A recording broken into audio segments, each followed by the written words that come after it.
So today we're on a mission to put 2 cameras out. One on some buck bedding and then one on a heavy deer trail.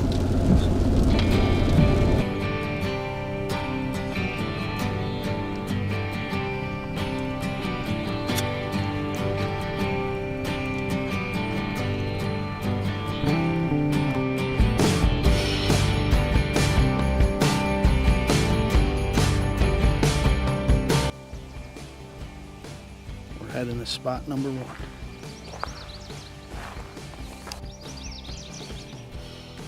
We just got to get to that tree. The buck bed's right underneath that tree.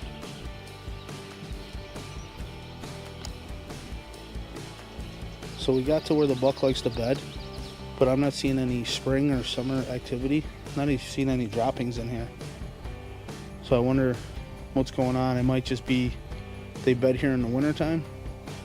But if you could see, he's covered on all sides here.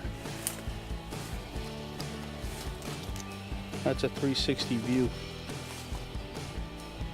And the bed is right at the bottom of this tree. But it doesn't look like he's using it right now. So I think I'm gonna hold off on putting a camera here. Let's walk a different way out and see what we could find.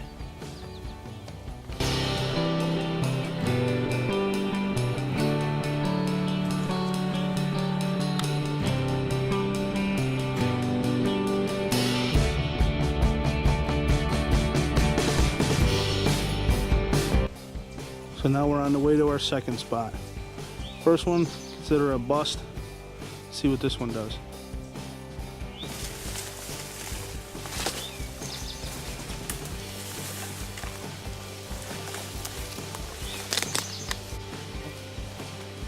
See, this is all wet. Soaked once you put your feet in it. So the camera don't show it justice, but I came across this nice trail that runs straight there, and a trail also, I don't know if you can see it well on the camera, it goes straight through there. And I'm gonna hunt out of that tree right there where my nephew is. Gonna use the saddle in that tree. What's cool about this spot that I found is that way there's a swamp over this way, and it runs this way. So it runs all the way around the backside. This is a thick, I don't know if you can see well enough, but it's about 70 to 80 yards to my left full of trees. It's like a big patch of trees.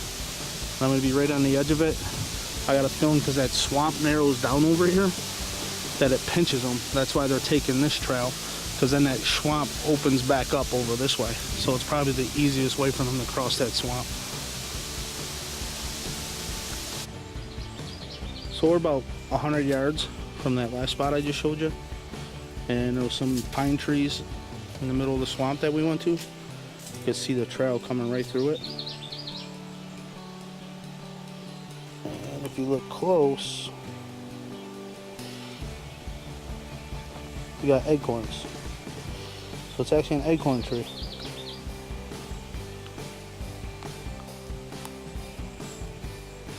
And you can see the trail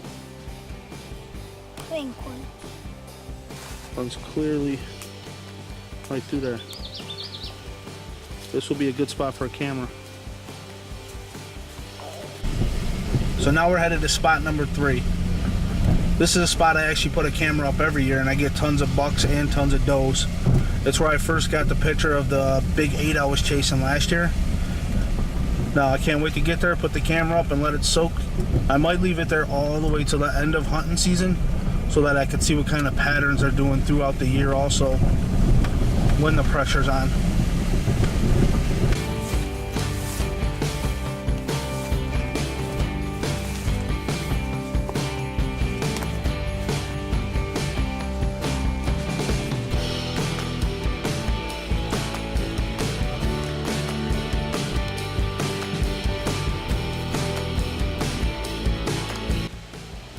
So spot number 3, my favorite spot. Everybody's tending to doing this now. Hang your cams up high. kind of helps preventing from getting them stolen. But the reason why I like this spot is, if you can see there, it's a field edge. When we're like 400 yards on an access that gets to this, not a lot of people come back here. And the closest road is probably about a mile this way. So, reason why I chose it is this way drops down to a steep ravine. So they tend to come out of this field from the left corner. I don't notice them coming out of this corner too much, but they tend to come out of this left corner and they come right down. And this is where I keep getting the buck. He's usually, I don't know if you can see them falling down logs there. He usually runs the outside of that, and then he runs straight down.